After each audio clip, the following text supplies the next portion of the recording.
Today I want to examine why you Chinese students behave the way you do.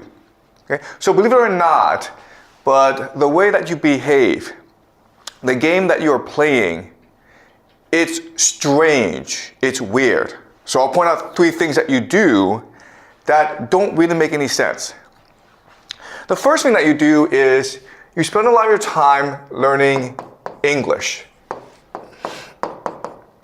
In fact, you probably spend more time learning English than you do learning Chinese.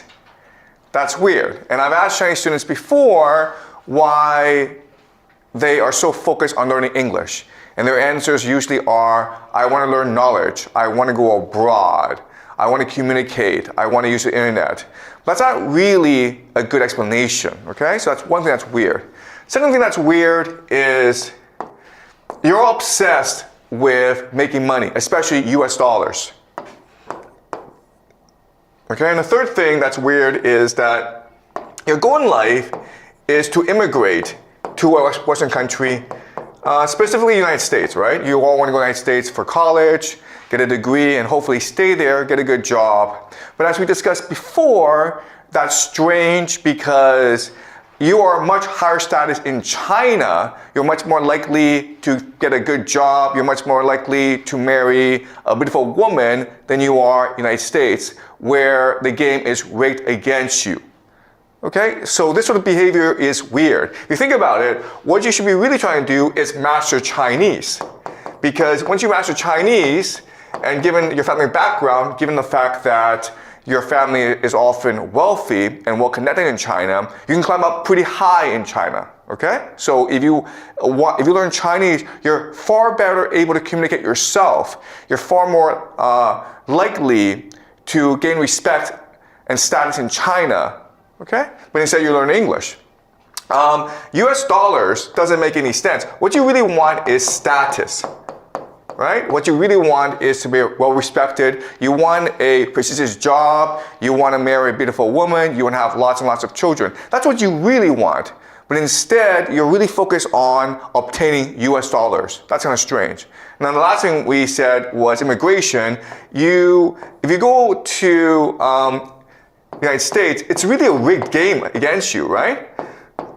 The most that you can hope to obtain is maybe become an engineer or professor if you're really, really smart, but you're not going to achieve political power. You're not going to become a CEO of a major company, all right? So the situation as it is, it's really weird where the best and brightest in China, they just want to be common people in the United States or Britain or Canada. So it's a really weird game. And so the question I want to look at today is, how was this game constructed? Why do we play this game? And the answer I will show you is because of the British. Okay? The British Empire created this game that ultimately the Americans inherit, and which the entire world's played today because America is the global superpower. Okay, does that make sense? All right, so first I want to go into some history and explain to you how we got to where we are. So this is the map of the Spanish Empire at the height of its power. As you can see, the Spanish Empire covered the entire globe, okay? So this is a small nation in Spain, and it was able to really cover the entire world. So how was this accomplished? Okay, so the first thing you need to understand is that for most of its history, Europe was a very poor place. In order for it to obtain wealth, it had to trade with the world. Specifically, it wanted spices from what they call the East Indies, okay, Southeast Asia. At this time in history, the main power were the Muslims who are here, okay? And if you want to trade with East Asia, you have to go through the Muslims. And at this point in history, Spain is Muslim. It's a place called Andalusia. But then the Christians were able to reconquer Spain. And so the Muslims decided that we'll just blockade you. Or if you want to trade with us, we will charge you a lot of levies.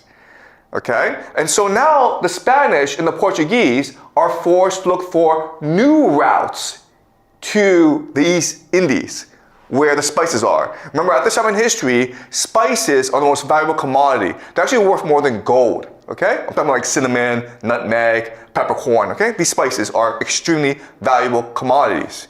In fact, one ship, if you're able to bring one ship of these spices back to Europe, well, you had intergenerational wealth. Okay? You become one of the wealthiest people in Europe. That's how valuable these spices were. And so now, the Spanish and the Portuguese have no choice but to discover new routes to the East Indies. So they went this way, and this is hard because Africa is not really hospitable. There are a lot of viruses, diseases in Africa. So they started to explore all around the world, and they went to North America and South America.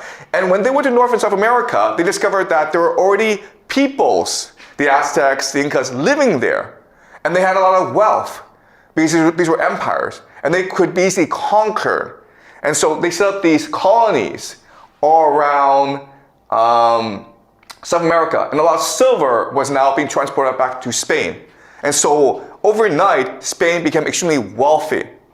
But as we discussed last class, if you become too wealthy and too powerful, you change as a people. Before you were energetic, you were open, you were cohesive. That's what made you an empire. But now because of all this wealth, you become insular. You become arrogant. And you become extremely close-minded. Okay, you become lazy. And so the Spanish, they had all this wealth, and they decided that they really want to work anymore. Okay, so what happened?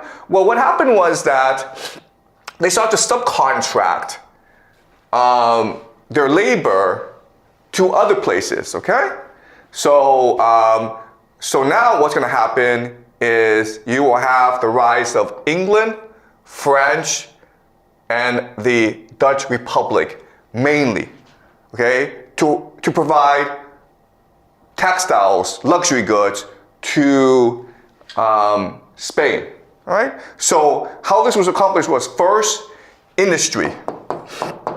So the Spanish, because they were so wealthy, didn't want to work.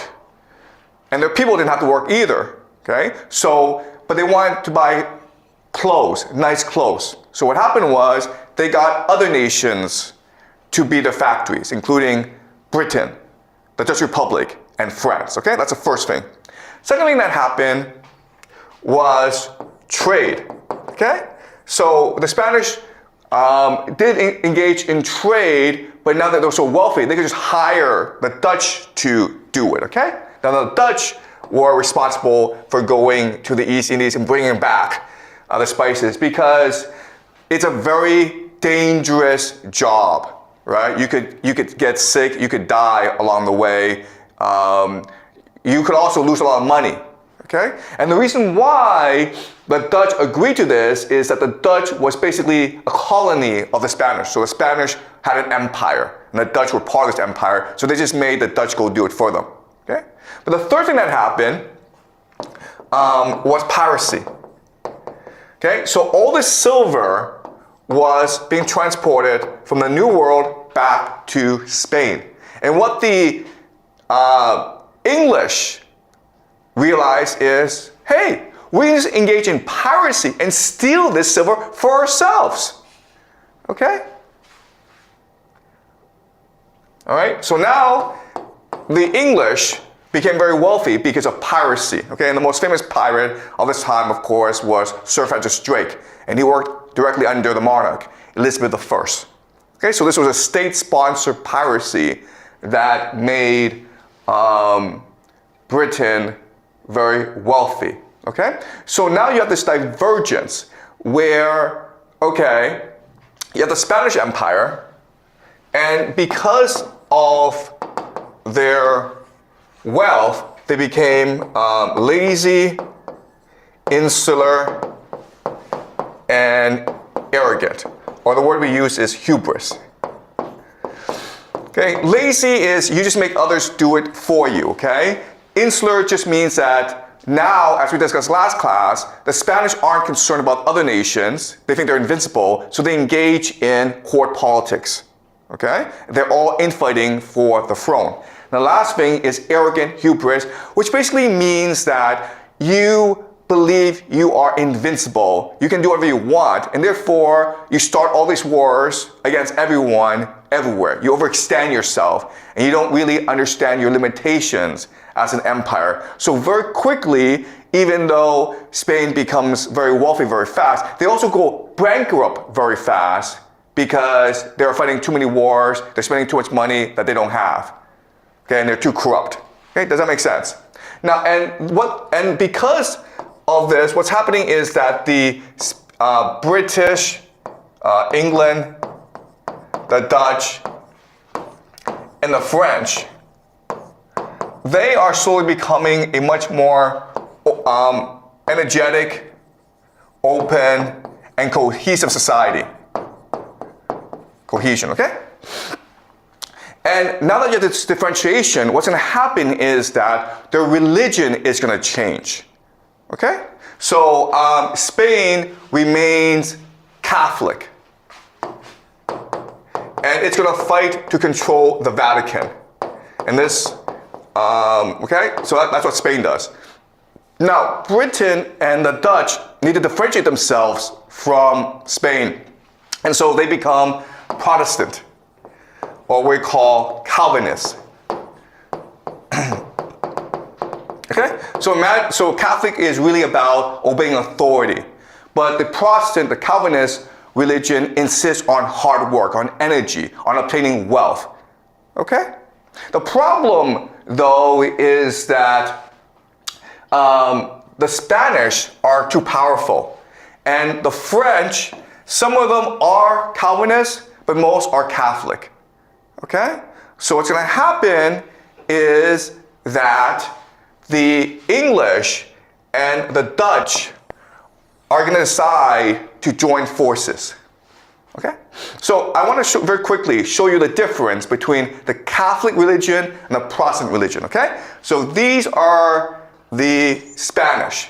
And as you can see, there's a lot of trade going between the New World and Spain. Why is this the case? Because Spain is extracting resources from the New World, primarily silver.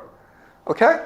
The French are also engaged in trade as well. So what they really want is fur from North America. So fur is considered a luxury at that time. But as you can see from this map, the people that are really engaged in trade, engaged in piracy, in trade, in shipping, are the British, okay, and the Dutch. And the reason why is that they're poor, okay? And so through this hard work, they become very wealthy very quickly. In fact, the Dutch, become the wealthiest nation in the world per capita. You have this burgeoning of the middle class. And so what happens now is that the Spanish and the Dutch come into conflict. Because remember, the Dutch are a colony of the Spanish. And so the Spaniards want the Dutch to pay more taxes, and the Dutch want to be more independent. So this starts a series of wars, okay? In fact, an entire series of wars starts throughout Europe called the 30 Years' War. Okay? So ostensibly, it's a religious conflict between the Protestants and the Catholics, but there are lots of there are other underlying factors as well. Okay? Another factor is the Spaniards want to exert control over the Dutch. Okay? And so there's lots of different reasons, but the main thing you need to know is that millions and millions of people die. In fact, it is the deadliest war in Europe right before, up until the World War I. Okay? And so this creates anxiety in Europe, because if there's all this war and you're generating all this wealth, how do you keep this wealth secure, right? You're a merchant, you became very wealthy through trade by going to the East Indies and getting spices and then come back to Europe and selling them. But if the Spanish or the French are going to send an army and steal everything, how do you keep your gold safe? Okay? So what's going to happen is this. What's going to happen is that the British and the Dutch are going to decide to get married. Okay? This is what we call the Glorious Revolution. 1688 Glorious Revolution. So let's talk about the Glorious Revolution.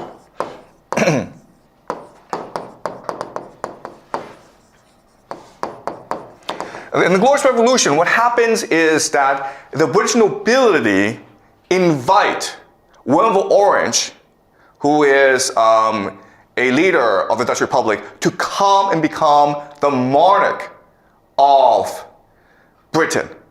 Okay? And so you're like, okay, why would they do that?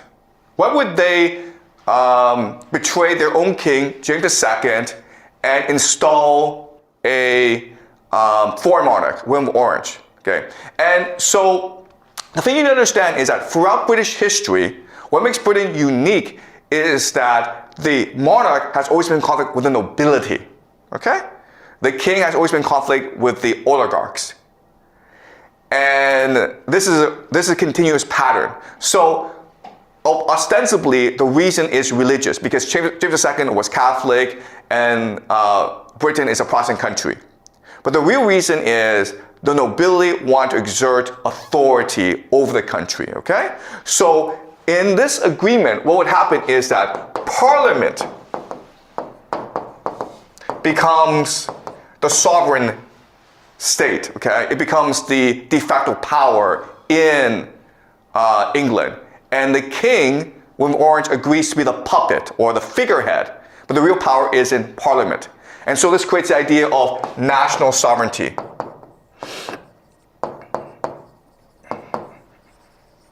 Okay? What people don't appreciate is that the real reason why they want to do that is they want to protect capital. Okay? Capital. Okay, or transnational. So the idea is that not only does William of Orange come over, but most of Dutch wealth come over. Because remember, at this time, the Dutch have a huge problem. They're constantly being invaded by Spain. So what you do is you take all the gold in the Dutch Republic and you transfer over it to England, okay? And so in 1694, they create something called a Bank of England.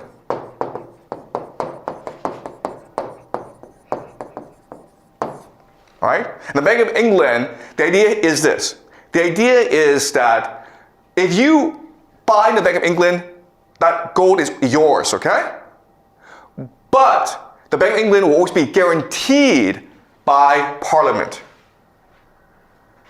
All right, so this is a very important idea, guys. I need you to understand this for the rest of the semester, okay? So before, if you're a king and you need to go fight a war, you would borrow money from bankers and merchants, right? The problem, though, is that, one, you could lose the war, in which case, oops. Second is that you could die, in which case, oops. And the third problem is that you could just say, I'm king, I'm not going to give you back your money, okay? And so these merchants would have no choice but to try to create a revolution, okay? But as a merchant, as a capitalist, you don't want to go through this process.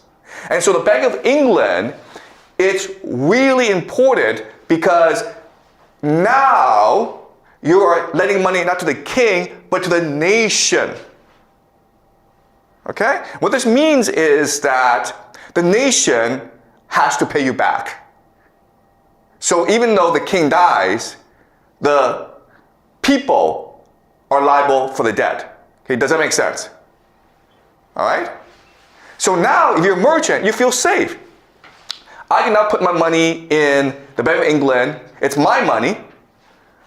If I lend it to the nation, I'm always guaranteed that they'll pay me back. Okay? And England is safe because, unlike the Dutch Republic, England is an island, and therefore it's protected by the Royal Navy. It's impossible for the French, the Habsburg Empire, or the Spanish to invade England. They've never been able to conquer England, and so it makes England safe, okay?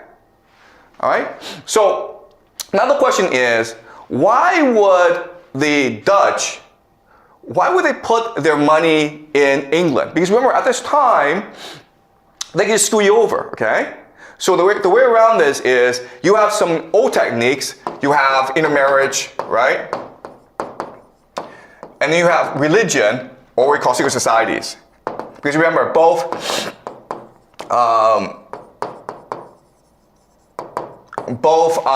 the Dutch Republic and England are Calvinists, okay? And the major secret society that facilitated trade, of course, were the Freemasons. But during this time, these two were really between aristocrats. And the Bank of England was trying to get as much money as possible, right? So what they started to develop was a new concept. It's not a new concept, but they really systemized it. It's called contract law. All right, so there's a famous British philosopher named John Locke. And he said that what is government for?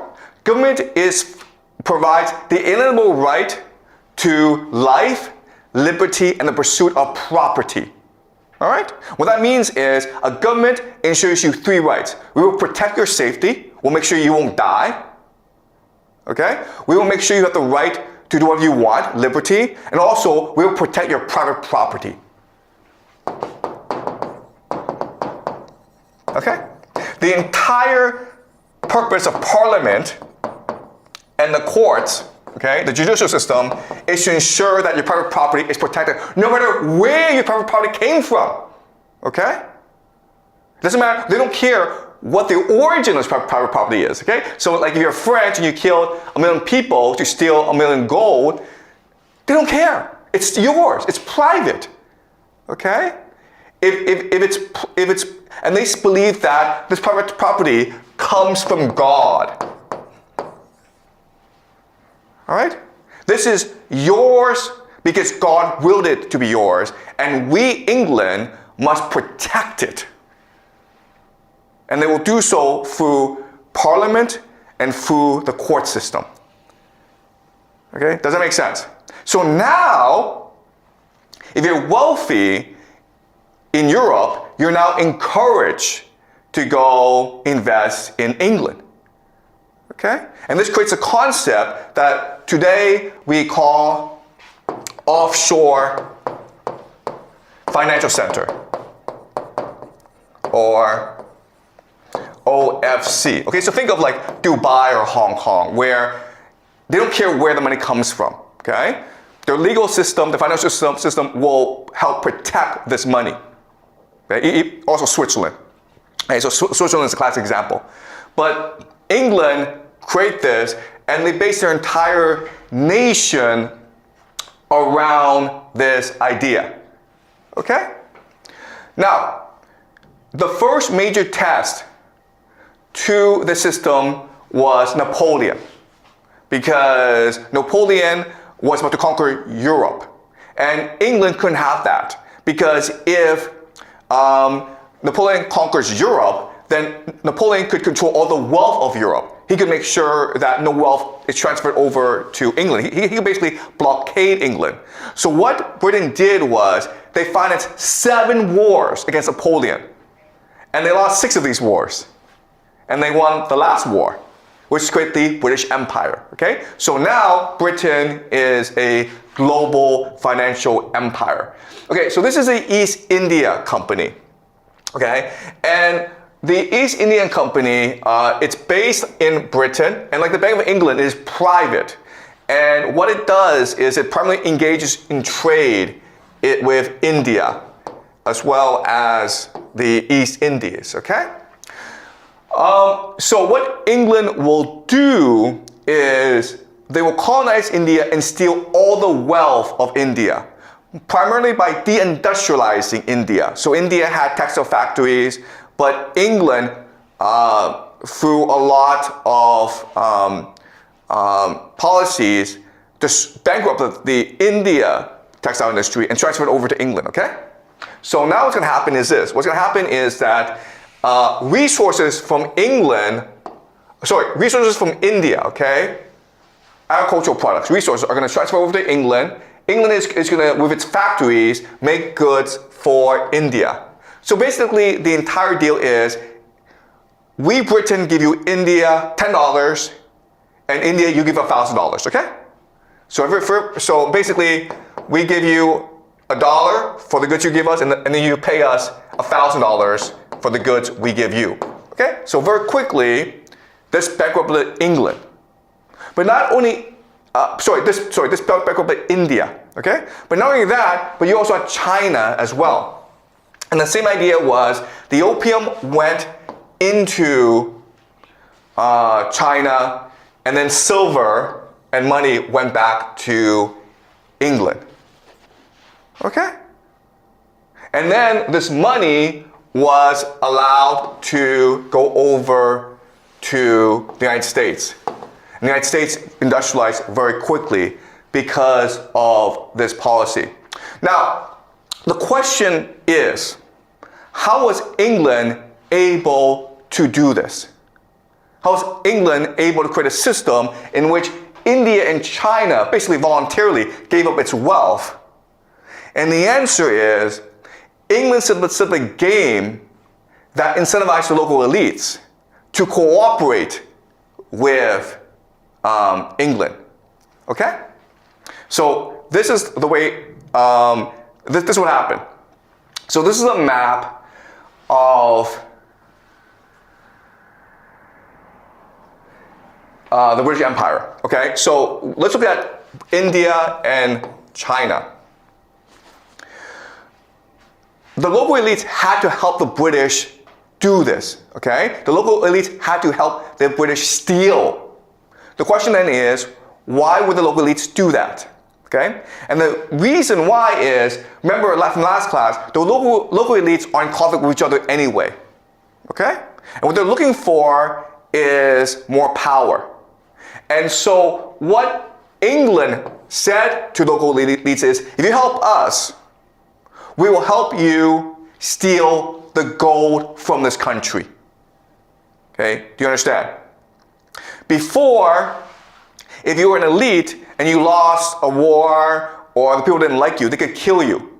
But now, if you help the British, you can transfer your wealth and your children abroad. Okay, does that make sense?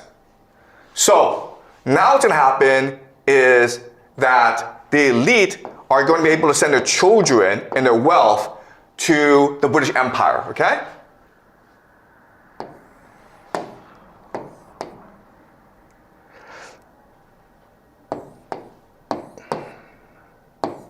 Okay? And there are certain mechanisms that allow them to accomplish this. The first mechanism is, of course, finance.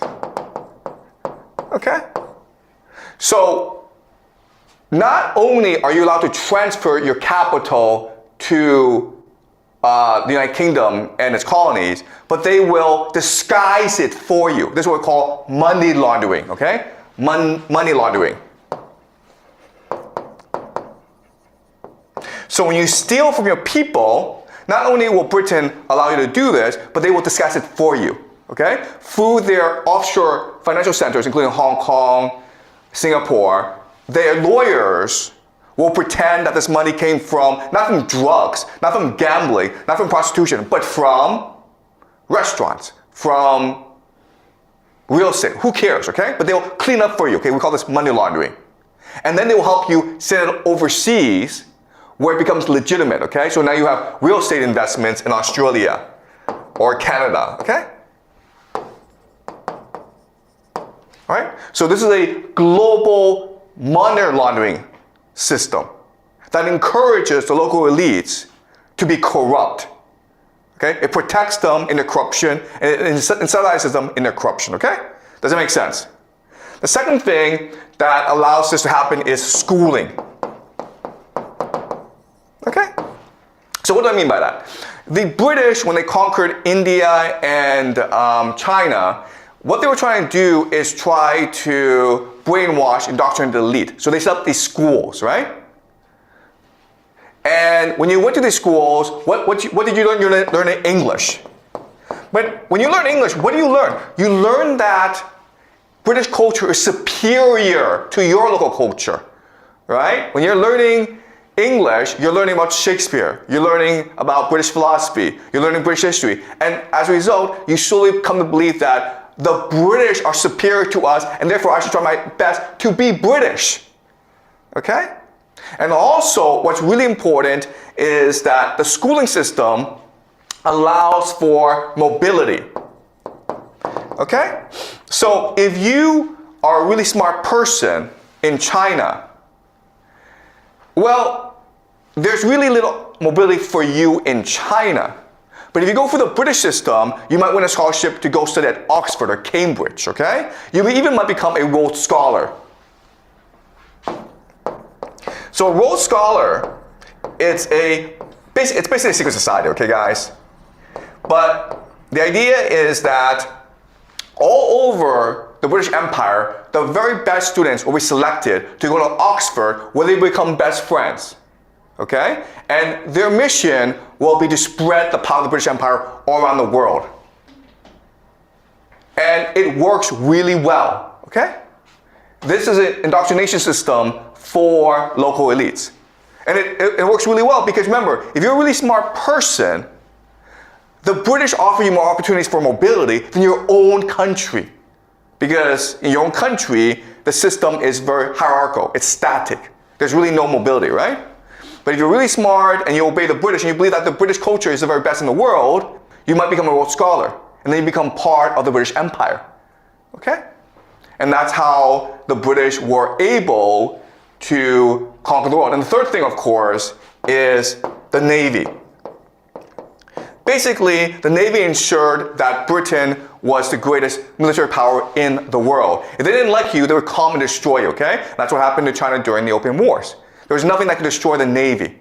And so, these three things, okay? Finance, the Bank of England basically, schooling, or the idea of soft power, British culture, English, okay? And the third thing is the Navy created really the world's first great world empire. So as you can see, Britain spread all around the world.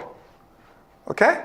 And so even though the British Empire is no longer around, it's now the American Empire, even though the opium trade has stopped, what's important for us to understand is the game is still being played today. Okay? So let me give you an example of this. This is the drug trade in the world, okay? And as you can see, the drug trade, okay, primarily cocaine. We're talking about cocaine. There are other types of drugs as well, but let's focus on cocaine. You can see it's a global network. Just like a lot of cocaine is produced in Colombia and South America, and then it just travels all around the world. It's a very sophisticated system of trade, okay? But what you need to understand is none of this would be possible without the British financial and legal system, okay? Because like, why are people taking such a risk and selling drugs? Because it's so lucrative, it's so profitable. But you can only have this market if it's being protected by a legal and financial system, okay? People only participate in this trade. It's dangerous, but they will only participate in this trade if they can be guaranteed that they can make a lot of money, and they can use this money and protect this money, okay? So what protects this money, of course, is the offshore financial centers, okay? So the green are areas in the world in which you can place your money. They won't ask where the money came from. They don't care where the money came from, and they will clean it up for you, okay? Money laundering. They will use their sophisticated legal and financial systems to clean up your money, and then they will help you invest it elsewhere, okay? Does it make sense? So guess what? Look at this, guys. Where are the major global financial offshore centers? Well, they're in the Caribbean, okay? They're in Panama. They are in Northern Europe. They are in the Middle East. They are in Southeast Asia. Hong Kong, Singapore, Japan. Guess what, guys? This used to be the former British Empire. Okay? So the British Empire is still around today. They transform from one that is overt, and that uses military power in order to control the world, to one that is covert, that is secret, and that uses financial and legal means in order to control the world. Okay? And it's still the game that we play today. All right? Now, there's a question that someone asked me. Okay, it's a very good question. The question is this: if offshore financial centers like Hong Kong and Dubai are so profitable, and it's such easy money, why doesn't everyone do it? Right? It's a good question, okay? And the logic is very simple. We know that gambling, prostitution, human trafficking, slavery, all profitable. Why doesn't everyone do it? Because it's immoral, okay? As a society, you need morality in order to create energy, openness, and cohesion, right? People want to feel as though there's part of something good, that we're striving for a higher cause. And if you're all about slavery or prostitution or gambling or money laundering, people won't feel good about themselves. In fact, their souls will become corrupted, okay? So the classic example is like Hong Kong, right? Have you guys been to Hong Kong? One of the wealthiest cities in the world, right? Lots and lots of skyscrapers. But guess what? The people there are disgusting. They're depraved, they're unethical, they're disgusting. There's absolutely no culture to the place. There's no morality to the place. It's absolutely disgusting, okay? I don't want to live there. And if you live there, guess what? Your soul is going to become corrupted. So this is almost, you would say this is a demonic system. This system is not only evil, but it facilitates evil. It is the work of Satan. Okay? But unfortunately, this is a system that we live in today. So even though everyone will say this system is demonic, it's really underpins the world today.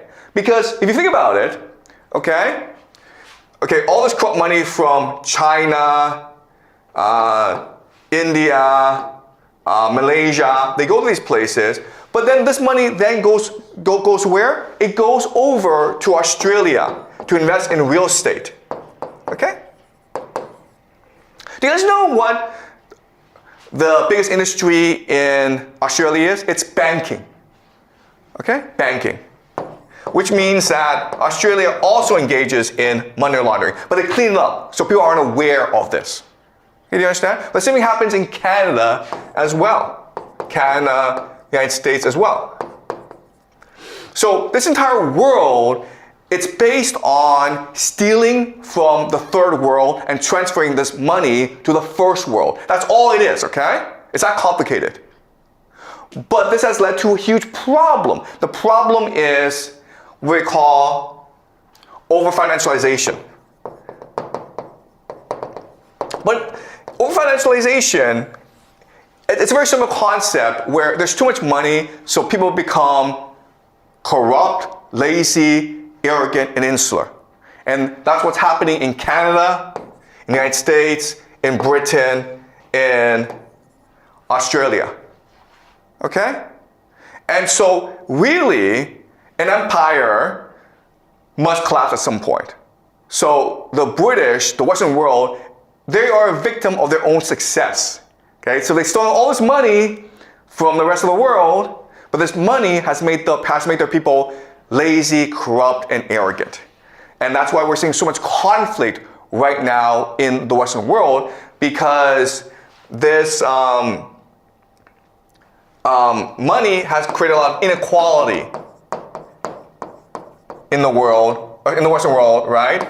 Where maybe 1% of all the money, 9% have very little to get by on. But you also have a lot of corruption, where the political system no longer serves the interests of the people. They only serve the interests of the rich, okay? And then you will also have immorality, where nowadays people only are concerned about making money. They no longer want to contribute to the community, okay?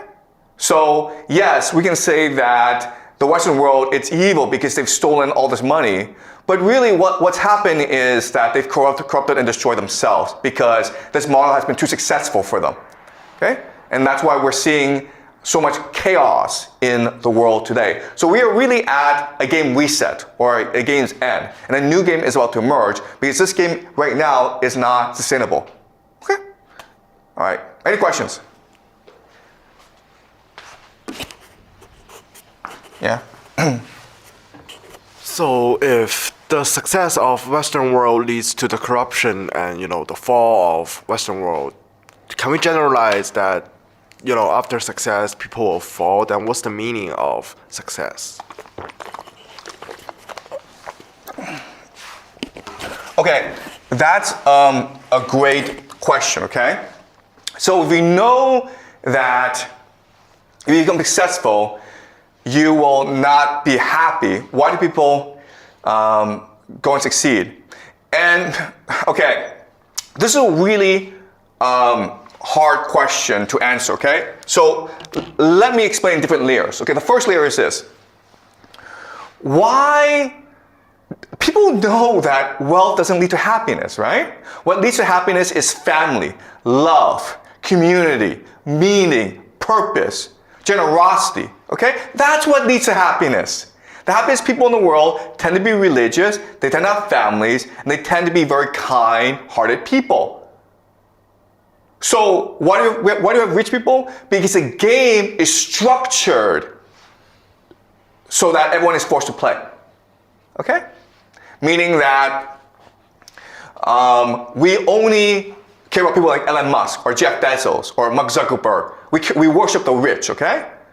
And we hate the poor. So if you're homeless, we think it's because you deserve it, because you're lazy. It's because you refuse to work, okay? So the game is set up so that we're focused on making money. Then the question then is, why do we have this stupid game? And the answer, unfortunately, is that what we figured out is that this game, in the short term, not in the long term, okay? We're talking like decades, not centuries. In the short term, it's what makes your people the most energetic, open, cohesive, and the most likely to win against other nation states. Okay, does that make sense? So in the long term, you get destroyed. Your people are destroyed. You're corrupted by this game. But in the short term, it allows you to defeat other players. Okay, that's how the British were able to create the empire, because they defeated the French, then they defeated the Germans, then they defeated the Russians. Okay? And that forces the other players to play this game as well. Because in the short term, this game gives you huge advantages. Okay? So think of, it's a zero-sum game. So think of an Olympic game where, okay, everyone's going and competing in the 100-meter sprint. And we know you shouldn't do drugs because drugs will destroy your body, right? And you could die of a heart attack when you're 40. But they're like, no, I really want to win this game. So one guy uses a drug and he wins. And the other players know about this, and now they're forced to also use the same tactic. Okay, do you understand?